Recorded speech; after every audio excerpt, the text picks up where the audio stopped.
بسم اللہ الرحمن الرحیم۔ السلام علیکم ویورز۔ آج کا عنوان ہے حضرت موسیٰ علیہ السلام اور حضرت خضر علیہ السلام کا وہ دلچسپ واقعہ یا داستان جسے ہم کہتے ہیں۔ آج کی ویڈیو میں ہمیں بہت کچھ سیکھنے کو ملے گا،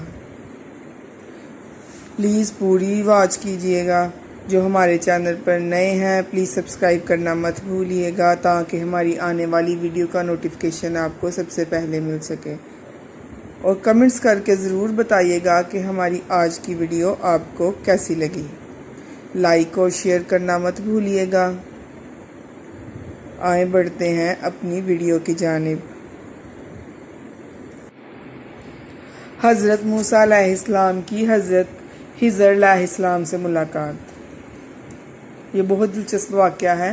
ایک دفعہ آپ اپنے خادم کے ساتھ سفر کر رہے تھے۔ چلتے چلتے ایسی جگہ پر پہنچ گئے جہاں دو سمندر ملتے تھے۔ وہاں ان کا خادم مچھلی بھول گیا اور دونوں آگے بڑھتے چلے گئے۔ کچھ دور جا کر انہوں نے اپنے خادم سے کہا کہ میں تھک گیا ہوں، کھانا لاؤ۔ اس نے کہا جب چٹان پر ہم سفر کر رہے تھے تو مچھلی نے دریا کا رستہ لیا تھا۔ اصل میں حضرت موسیٰ علیہ السلام کو اسی جگہ کی تلاش تھی، اسی لیے پھر اسی جگہ واپس چلے آئے۔ وہاں پر انہوں نے اللہ کے ایک بندے کو دیکھا اور کہا کہ اللہ نے جو کچھ آپ کو علم دیا ہے وہ مجھے بھی سکھا دیجیے، مگر انہوں نے جواب دیا کہ تم صبر نہ کر سکو گے۔ آخر جب انہوں نے زیادہ اصرار کیا تو کہا تم میرے ساتھ رہنا چاہتے ہو تو شرط یہ ہے کہ جب تک میں خود تم سے نہ کہوں مجھ سے کوئی بات نہ کرنا اور نہ ہی پوچھنا۔ حضرت موسیٰ علیہ السلام نے یہ شرط منظور کر لی اور دونوں سفر پر روانہ ہو گئے۔ دونوں ایک کشتی پر سوار ہو گئے تو اس اللہ کے بندے نے کشتی کو توڑ ڈالا۔ حضرت موسیٰ علیہ السلام اس پر ناراض ہوئے اور کہا تم نے خواہ مخواہ کشتی کو توڑ ڈالی، اس میں سوار لوگ ڈوب جائیں گے۔ انہوں نے شرط یاد دلائی تو آپ نے کہا میں بھول گیا تھا، اب ایسا نہیں ہوگا۔ آگے بڑھے تو خشکی پر ایک لڑکا ملا۔ خشکی مطلب صحرا یا سمندر کے باہر والی جگہ، جسے انہوں نے قتل کر ڈالا۔ اس پر موسیٰ علیہ السلام بگڑ گئے اور کہا بغیر کسی قصور کے اس کو مار ڈالا، آپ نے بہت برا کہا۔ اس پر انہوں نے کہا میں نے کہا تھا کہ آپ میرے ساتھ نہ چل سکیں گے۔ پھر دونوں میں قول و قرار ہوا۔ چلتے چلتے ایک گاؤں میں پہنچے جہاں پر لوگوں نے ان کو اپنا مہمان بنانے سے انکار کر دیا، مگر ان دونوں نے دیکھا کہ ایک دیوار گرنے والی ہے، اس کو انہوں نے درست کر دیا۔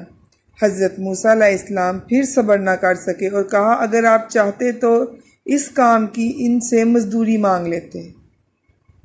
اللہ کے بندے نے ان سے کہا کہ اب ہم ایک ساتھ نہیں رہ سکتے، لیکن جدا ہونے سے پہلے ان قصوں کا مطلب سن لیجئے۔ کشتی چند غریب آدمیوں کی تھی جو اسے کرائے پر چلاتے تھے۔ دریا کے اس طرف کا بادشاہ کشتی چھین لیا کرتے تھے۔ میں نے اس کو توڑ ڈالا کہ عیب دار ہونے کی وجہ سے اس کو کوئی نہیں لے گا۔ رہا لڑکا تو اس کے ماں باپ ایماندار تھے، مگر یہ سرکش اور کافر تھا۔ ڈرتا تھا کہ اس کی نافرمانی اور کفر سے اس کے ماں باپ کو تکلیف پہنچے۔ میں نے قتل کر دیا کہ اللہ انہیں مہربان اور نیک بیٹا عطا کرے۔ اور دیوار دو شہر کے دو یتیم بچوں کی تھی جس کے نیچے ان کی دولت دفن تھی۔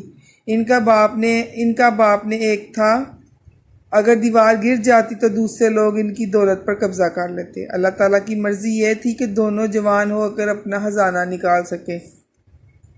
یہ جو کچھ ہوا تمہارے رب کی رحمت کا نتیجہ ہے، میں نے اپنی طرف سے کچھ نہیں کیا۔ یہی وہ باتیں تھیں جن پر صبر نہ کر سکے۔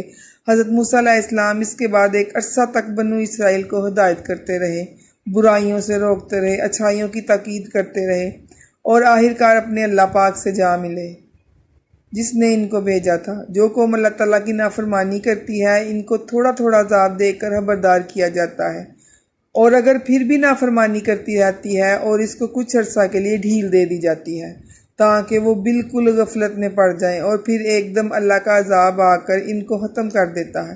فرعون خود کو خدا کہلواتا تھا، بنو اسرائیل پر ظلم کرتا تھا۔ اللہ تعالیٰ نے اسی کے گھر میں حضرت موسیٰ علیہ السلام کو پلوایا اور پھر حضرت موسیٰ علیہ السلام کے ذریعے ان کی قوم کو ختم کر دیا۔